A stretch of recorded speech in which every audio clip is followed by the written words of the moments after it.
The economy of mainland China is still deteriorating, causing the middle class to suddenly fall into poverty overnight. Numerous private business owners have gone bankrupt and are burdened with significant debt.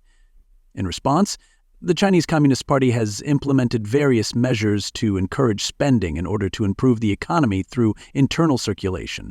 Despite these efforts, the situation is still not positive and still faces criticism from the public. So stay tuned for this video to delve into more about this. But before we embark, please take a moment to like and subscribe to our channel, Super Healthy. Thanks a bunch for your support. Recently, a blogger in Beijing published a post titled, Middle-Aged People in Their 40s Returned to Poverty Overnight. The blogger said in the post that a husband and wife in his nearby community, both of whom used to work in major internet companies, spent 5 million yuan in 2019 to buy a house when the property price was high. The two are currently unemployed, and they want to sell the house and repay the mortgage, with a price of more than 3 million and a net loss of 2 million. There is also a financial man who used to earn millions a year to live in a villa area, but he was suddenly laid off and unemployed, and his full-time wife divorced with a baby, and he was burdened with a huge mortgage.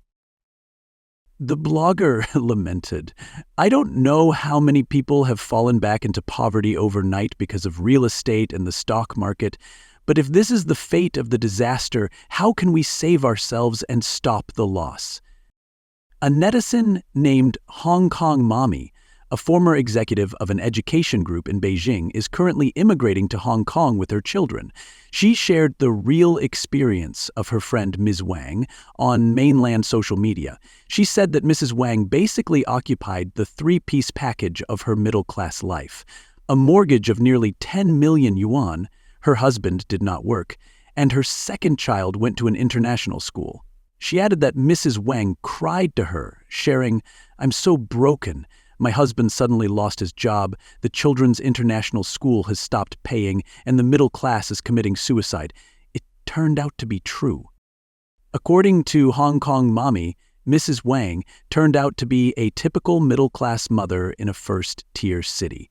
She graduated with a master's degree, and her husband worked in finance. At first, both of them had good salaries, and their family background was good, so they planned to send their daughter to a local international school. The annual tuition fee is 230,000 yuan.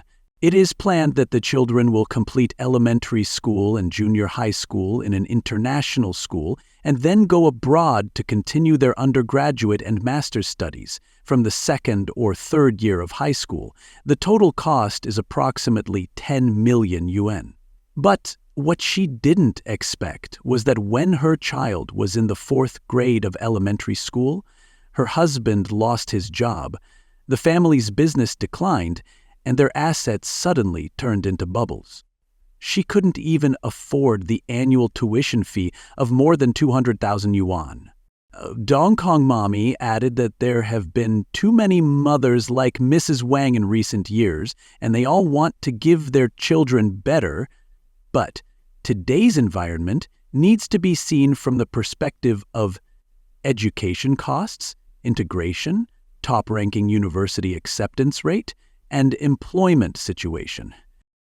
The term three-piece package is mentioned at the beginning of the video, which refers to a set of financial burdens that have significantly impacted the middle class in China, leading to a depletion of their wealth. In addition, there are also discussions about the five-piece package, for the middle class to return to poverty, which includes impulsive investment in starting a business and opening a store, spending money on property to buy a property, elite education for children, guaranteeing for others, and investing and managing finances blindly. Financial commentator Yang Guo also previously wrote that nearly 90% of middle-class families in the mainland are small business owners and entrepreneurs, and in the case of financial idling, these middle-class families will fall back into a poverty crisis. There are also many examples in the media of the country's middle class returning to poverty. For example, some sources reported that a 40-year-old sales manager surnamed Li had been retrenched in January this year, meaning that he will have no income to pay for the mortgage, car loan, and personal loans of his family of 4. When interviewed, he said it is difficult for him to find a new job given his current salary range. As a middle-aged person, it is also difficult to enter a new industry. Taiwan's central news agency also reported that a human resources professional in Shanghai had been looking for a new job since late February last year and sent over 1,000 resumes to companies in Suzhou, Hangzhou, and Shanghai, but was only interviewed at a few companies in Shanghai. He was ultimately offered a position at one of these companies and formally joined the company last June. Although his job title was higher at his new company, his monthly salary was cut from 25,000 RMB per month previously to 16,000 RMB with no social insurance, with commercial insurance. Also, soon after he joined, the state-owned enterprise implemented a 10% pay cut across the board. Ironically, in the past, China once had an optimistic and confident middle class. It supported the economy's growth path with sometimes exuberant spending and aggressive investing. Sadly, those millions are now losing ground, with many slipping back toward poverty. This is no small problem for the Chinese Communist Party. It has long had an implicit contract with the Chinese people, under which they will quietly tolerate the party in power, and the party will deliver them prosperity. The authorities increasingly seem to be failing on their end of the bargain. So far, the public has taken a passive approach to the situation, cutting back on spending and trying, against the difficulties, to rebuild wealth. However, things got worse and went in the wrong direction. Unfortunately, mainland China's economy continues to deteriorate after 3 years of COVID-19 epidemic control. China's overall debt-to-government level is about 300% and rising, which is the highest among emerging markets and higher than most advanced economies as well. While China's central government level adds above 20% of GDP, debt at the local government level is estimated to be more than 70% of GDP. Moreover, many local governments do not have enough cash flow to pay interest on their debt. Some parts of the corporate sector, especially the property developers, are also now facing severe challenges to service their debt, given the deep property slump. Other private enterprises see no hope of economic recovery, and more difficulties are occurring. The economy will be even more difficult in 2024. After bankruptcy, bosses are heavily in debt. Some people choose to commit suicide and pass away, while others hope to move on anew. Ya Lin, a female boss from Henan who was born in 1989, was in debt of 1,800,000 million yuan after her business failed. On November 8th, she said in the video, "Today, I received a message from a brother I respect very much. He wrote, 'When you see this message, I may not be alive anymore.' He used to be in the food supply business, and due to the influence of many factors, he also had a lot of debt, but I didn't expect him to come to this end." She added, "I feel that human life is really very fragile. In fact, debt is not terrible. As long as we stand up again, we will always get better. As long as we live and believe in ourselves, we will definitely have a chance to turn over." Besides, on a social platform, the blogger Shangxi Qianxing posted a video saying she was born in 1988 and will be 37 years old, and her child is only 5 years old. This year, her company went bankrupt, the house was mortgaged, and the marriage was broken up. Currently, the company is directly in debt of 3.7 million yuan. She said in her video that she went from having money to losing everything. It was difficult to pay the monthly rent and child support, and her creditors blocked the door every day to demand payment. Her life became so miserable that no one was willing to lend her even 1,000 yuan, even her relatives. There are more and more female bosses like Ya Lin and Xiang Xinhu are burdened with huge debts. It is not just such small and medium private enterprises that have gone bankrupt. A large number of once well-known private enterprise giants and are also having a hard time.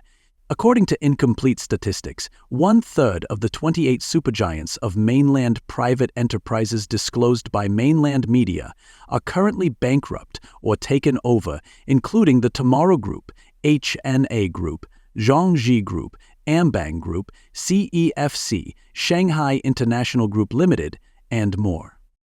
Although the Chinese government has implemented stimulus measures, such as tax cuts and credit programs, these solutions have proven inadequate for families burdened by debt. Public skepticism toward these measures is high, with many citizens expressing doubts about the government's ability to provide meaningful relief.